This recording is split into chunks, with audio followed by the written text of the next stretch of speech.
Hey friends! So today's video is going to be your monthly anti-haul. It seems like it's been a lot longer since I did one of these because there's so much that's happened in the beauty community since then. If you are new to my channel or to anti-hauls in general, it's a series of videos first popularized by drag queen and activist extraordinaire Kimberly Clark. You should definitely go check out her channel, she's fantastic. And it's a series of videos kind of counteracting the like, you need to buy this so that you are up to date with all the newest things and you need to own all the things to be cool. It counteracts that mentality and it counteracts consumerism, which we all know the beauty community and the internet in general is just like, you know, I bought all the candles from Bath & Body Works and mixed them together for an experiment. Did you really need to do that, Sophia? Anyway. So today we're going to be talking about some new product releases and just some things that I feel like I need to talk about because,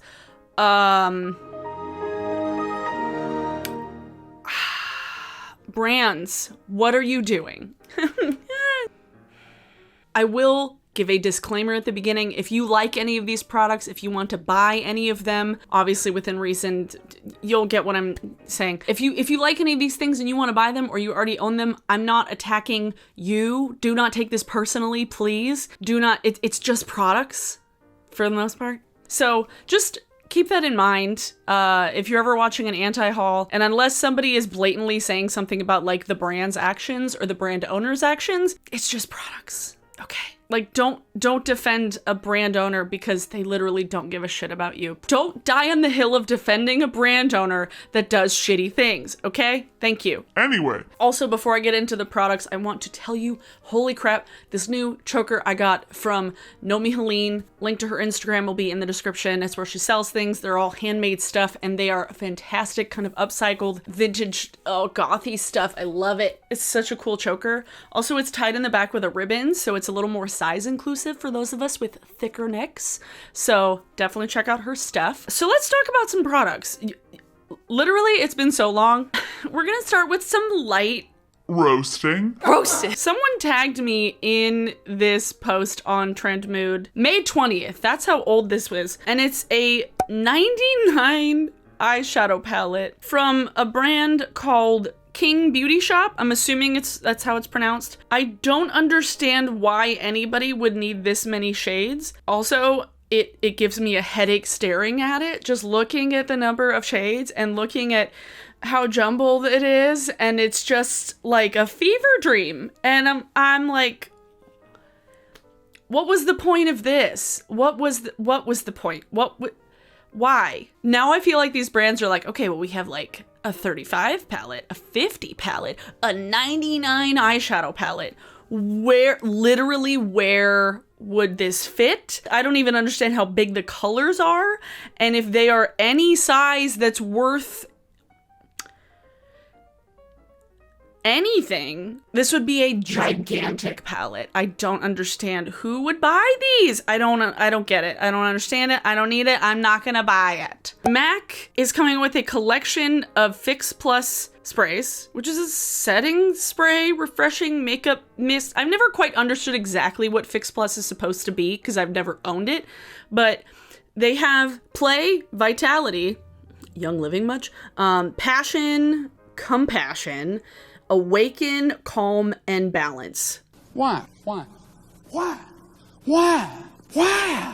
Earthy peppermint with fresh bergamot. My thing is like, if you want to get like a face mist, I'm not a fan of brands taking like makeup products and making them into skincare.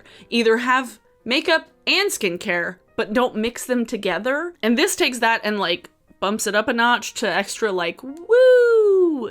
Yeah. Apricot and tangerine? I don't want my face to smell like apricot and tangerine. Marketing, and I don't need it, I'm not gonna buy it. If you want to have an oil diffuser in your house, sure, get some essential oils. Don't buy from MLMs, but get some essential oils from the fucking drugstore and put it in an oil burner to fill up your apartment in your house. But don't buy a makeup setting refreshing mist that supposedly gives you compassion because it smells like rose. No, don't need it, not gonna buy it. Next. Also sticking to the rainbow theme, but I'm positive that this wasn't released as like pandering because I feel like of all the people to come out with products, Christine from Simply Nailogical is like one of the most authentic people because she's such a weirdo and is not ashamed of being a weirdo, and I love it. I love her. Christine's great. This is a fantastic looking release, I will say. The Holo Taco Rainbow Collection looks amazing. Like, oh boy, if I actually wore nail polishes that lasted longer than like 3 days, I would buy this. But I have come to terms with the fact that buying expensive being over $10, buying expensive nail polish for me makes literally no sense because it never lasts on my nails and it always looks like shit after a few days. That's why I wear fake nails. Not wearing any right now, but I don't need any of these Rainbow Holo Tacos, even though they look gorgeous. Congratulations, Christine. I don't need nail polish. Don't need it, I'm gonna buy it. Another thing that somebody tagged me in is this new trio of P. Louise pastel bases. When people started talking about P. Louise eyeshadow bases, I was like, who the fuck is P. Louise? I have no idea. It was like she came out of nowhere, and for me personally, I'm not somebody who needs an eyeshadow base that matches the color I'm putting on my eye unless I want to do like a white base to make everything pop, because I don't do these like super very impactful, precise, looks that these seem more suited for. Just use a white base. Like literally just use a white base. If you're having to use a separate base with your shadow, maybe the shadow isn't pigmented enough. I'm sick and tired of brands coming out with like bases that are supposed to go with the shadows. It's like, just make the shadows more pigmented. Are you kidding me? I don't need it and I'm not gonna buy it. Next is Charlotte Tilbury's Magic Cream Light. Now, it is a supercharged lightweight moisturizer with SPF 20 and Urban Pollution Defense Complex. Stop giving things fancy names. A lighter texture for mattified, smoother looking finish, formulated to provide triple protection from visible and invisible pollution. But here's the catch. It's $100. Fuck this shit, I'm out. Why? I'm not sure. It's a moisturizer with a sunscreen in it. There are so many fucking brands that have things for not $100 that make way more sense. I feel like both James and Robert Welsh have talked negatively about Charlotte Tilbury's quality, and they're like, it's not worth it. Like, it's like, whatever. Like, also, I'm not the audience, so like, I don't need this. I don't feel like really anybody needs this unless you have like a lot of money to burn, but you should maybe put that to better use right now than buying an $100 moisturizer from Charlotte Tilbury. No, thank you. Don't need it. I'm not gonna buy it. Oh my god, one of the comments on the Instagram post on Trend Mood is, it magically takes your money. That's funny. Ugh, Kim Kardashian West. Why? I feel like every time I see a new palette from Kim Kardashian from KKW Beauty, it's like I'm having deja vu because they all look exactly the same and they all are a waste of space, a waste of your money, a waste of packaging, and just a waste of time. It's just easy money. They clearly didn't do much work to actually make anything special. At least with Kylie's stuff, like at the beginning of Kylie Cosmetics, you could at least say that there was like some creativity put into it and it was like smart marketing at the very beginning because people were obsessed with Kylie's lips, and so then they came out with like the Kylie lip kits, and at least Kylie's stuff seems like there's a bit more work. Whether it's worth the money, that's a whole nother question. But KKW is just like, it's like you yawned and here's an eyeshadow palette. Okay, like whatever. It's like somebody wrote an email and she didn't read the email and it was just like, okay, just like checked off on making products without actually like doing any sort of work. I don't need it and I'm not gonna buy it. I don't need anything from these Kardashians. Another thing that is obscenely expensive and not anything that I need. I've been watching Wayne Goss's videos on and off for probably as long as I've been making YouTube videos, because he was one of like the OG makeup artists on YouTube that actually was a working makeup artist, and so I appreciated his input. I haven't really watched his videos lately, but like I've always been like you go Wayne, good job. But he's had several brush collections that he came out with that are so expensive, and this one it's a trio of eye brushes. Okay, it's the Artist Collection. with 3 brushes that are apparently like a Japanese style with no ferrule. Three brushes. Take a wild guess at how much these cost, the 3 of them. I'll wait. No. Higher. Higher. $175. For 3 makeup brushes.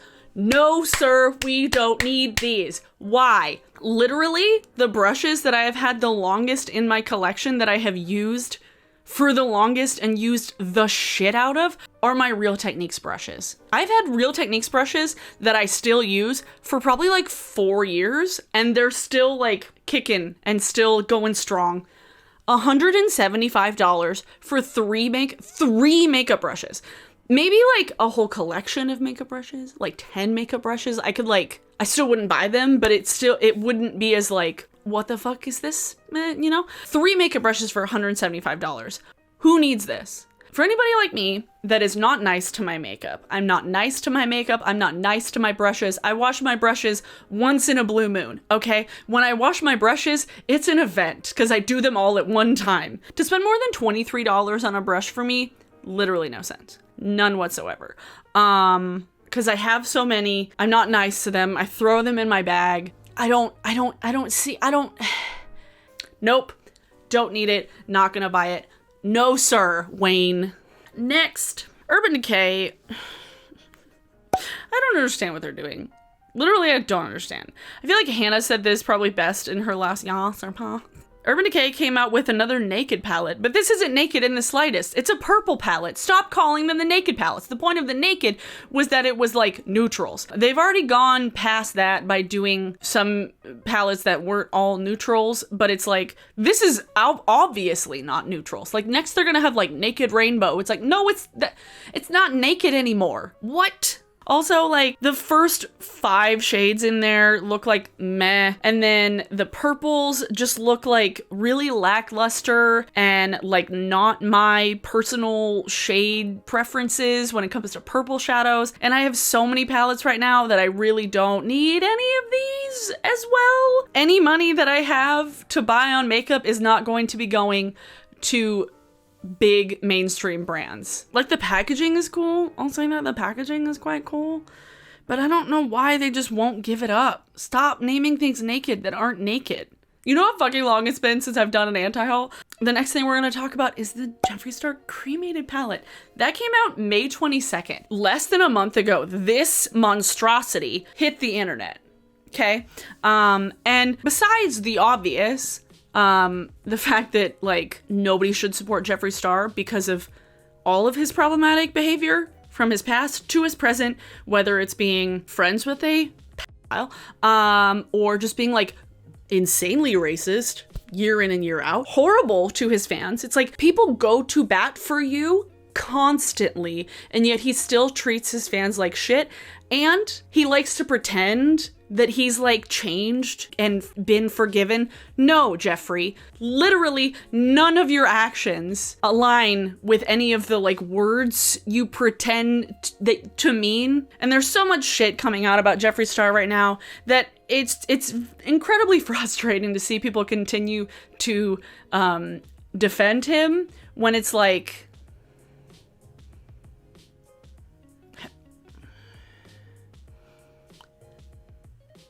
have you seen what he's done?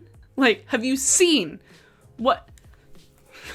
His entire career has been marred with controversy. And people like to pretend that it's because other people are against him. I swear to God, if I see people being like, wait, Jeffree's racist? It's been years. There's years of evidence pointing that out. And now there's like a bunch of videos of his like former friends and acquaintances that are just like, yeah, no, he still acts that way behind the scenes. So don't believe any of his fucking statements or his words right now, because he's a big, stupid, two-faced liar. And also this palette was not special, very repetitive, insensitive as hell. He liked to pretend that he was like the first person that came out with an all gray palette. Hello, you were not. Do not pretend to take credit for being the first person to come out with a gray palette. The early 2000s are calling, and they'd like you to shut your mouth. Literally the last thing I need in this world is this cremated palette, because in the middle of a pandemic that he clearly wasn't taking seriously at the beginning of all this, because he was going and getting his makeup done and buying his very expensive car and just like gallivanting about in LA, and then came out with this Grandma's Ashes palette. This was weeks ago, but it's still relevant because Jeffree Star is still trash. He's been trash. He will always be trash. So if anybody is still defending Jeffree Star... Oh! There, I said it! I said it! I regret nothing!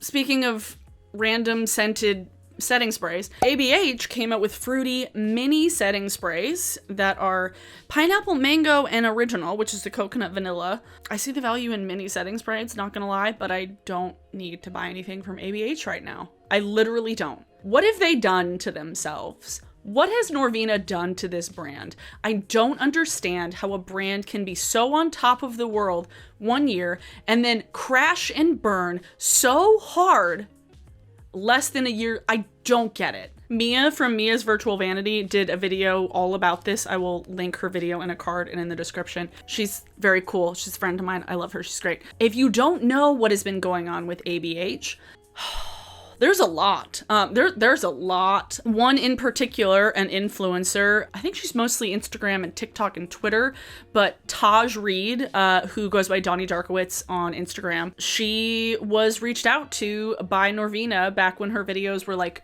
first going viral, and Norvina wanted to hire her as like an official ABH partner, and then she was strung along for months and then not paid what she was worth. And there's a lot of stuff coming out about ABH, about their work environment, especially for Black women, and there's just a lot of stuff. Like, one of the things that really stuck out to me was that Norvina didn't want to sign business deals when Mercury was in retrograde.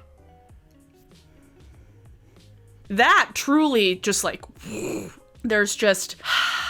Y'all know that I've been side-eyeing Norvina's choices with the brand for the last almost year at this point, when she first started kind of just like coming out with product after product after product. It's been less than a year since all of this started happening, when like the Jackie palette wasn't given its proper due, and then the Alyssa Edwards palette, and then the Carly Bible palette, and then all the Norvina palettes, and then just like everything exploded all at once. It's disappointing that a brand that was first created with like practicality and like ease of use, like brow stuff, was like the beginning of ABH.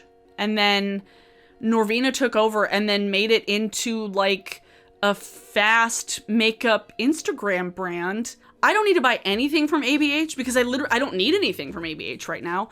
And I'm going to be watching what they do. I'm going to be watching the way that they change their actions. Like, I'm going to be paying attention. I'm not going to throw away the products that I have. I won't be linking them in my videos, but I'm not going to throw them away because I have so much. So bear in mind that if I'm using any ABH products in the future, I will try not to like show them on my channel, but like I have a lot of it. It's kind of like when people were like throwing away their Nikes because they were pissed about what Nike did, and it's like, you already spent the money, so like don't throw out the makeup just because you already spent the money on it. But for right now, I don't need to spend any more money on ABH stuff. And then last, but unfortunately, just unfortunate, Mark Constantine, the CEO of Lush.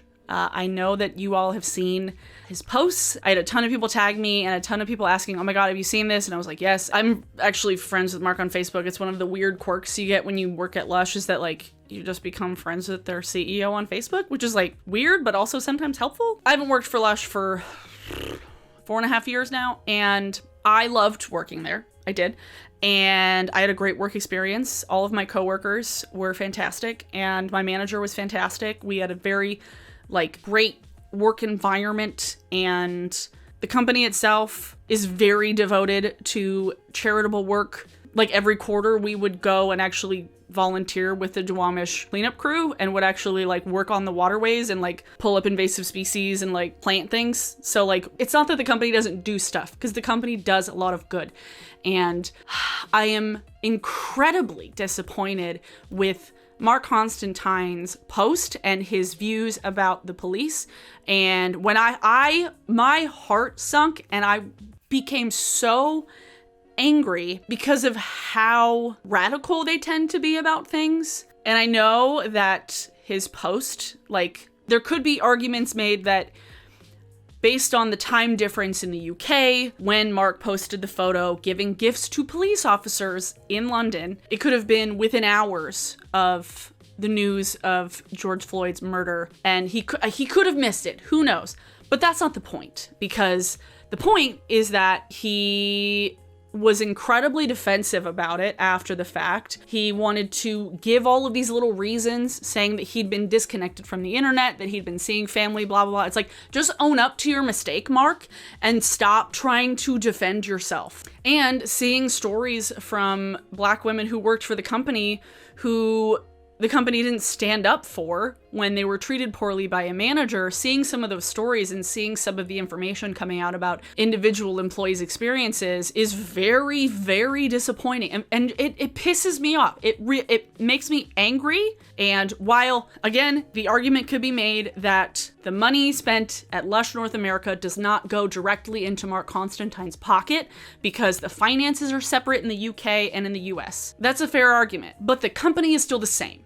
It's still Lush across the board. For myself and for a lot of people here on YouTube who talk about products and who essentially give free promotion to brands, my audience isn't just North America, my audience is everywhere. And for me to continue to talk about Lush products going forward and to continue to promote Lush products, I don't feel good about that. And it took a long time for them to actually make any sort of like statement regarding Black Lives Matter. They like made a statement and then they said they were going to be like donating some of the charity pot stuff, but it's like that still depends on people buying products. And right now people are not buying things. So it's like, just give the money. Like, don't expect other people to buy things and then take that money. It's like, don't wait to like have a like product tie-in and then rely on the sales of that product to determine how much money you're going to give.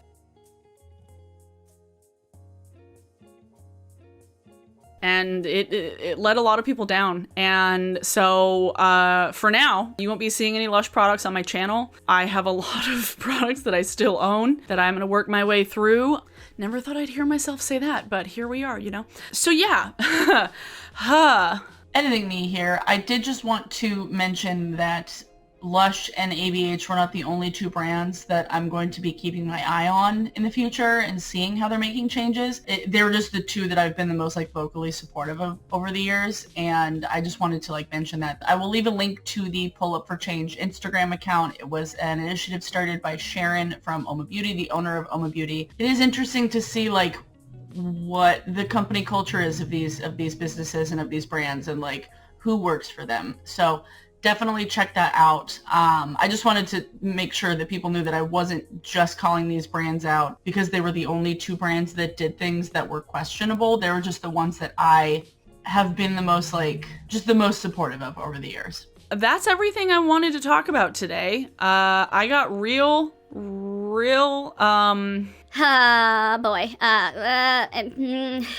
let's just say that the beauty industry took a little bit longer to hit the 2020 shitstorm than the rest of the world. But they hit it. They sure did. Hey, look at us. Look at us. So, like I did mention, please don't take this personally. If you want any of those Urban Decay products, like, you do you. I can't stop you. I can't tell you what you can't buy because it's your life. It's your money. Editing me once again. While it is just products most of the time, I do also want to reiterate it's important to vote with your dollar and support the things that you believe in and support the companies and the brands that are doing things that you believe in. The more we support companies and lift up companies that we don't align with ideologically and morally, the more we're going to see companies act in ways that we don't approve of because we've co-signed it by continuing to give them money.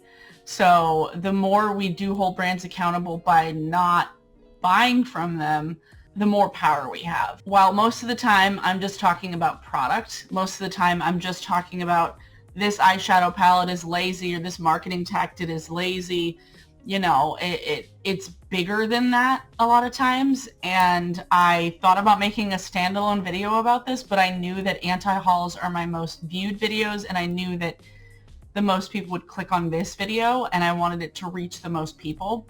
A lot of times it's bigger than that, and a lot of times it is a bigger picture, and I wanted to talk about that today. So please stay informed about what you're spending your money on and the companies that you're supporting. Just continue to learn and continue to pay attention. So, okay, back to the video. For today's song of the day, let's see, what have I been listening to? God, this video is gonna be so long. Song of the day is Voodoo in My Blood from Massive Attack and Young Fathers. And Young Fathers, I saw play like 4 years, 5, 4, 5? It was at Numos. I was kind of drunk. But they're fantastic. They're a alt hip-hop trio from the UK, and they did this fantastic track with Massive Attack, and oh my god, I love Massive Attack. Yeah, this song is fantastic. It's so good. Definitely check it out. The music video is like the weirdest thing ever. I love it. It's so weird. So, let me know if there are any products that you have been seeing that you are anti-hauling, or things that you're like, why is this? Just why is it? Why? Not what is this? Why is this? Let me know in the comments down below. Thanks so much to my patrons. As always, I appreciate you so very, very, very much. Y'all are the best. If you did like this video, give it a thumbs up.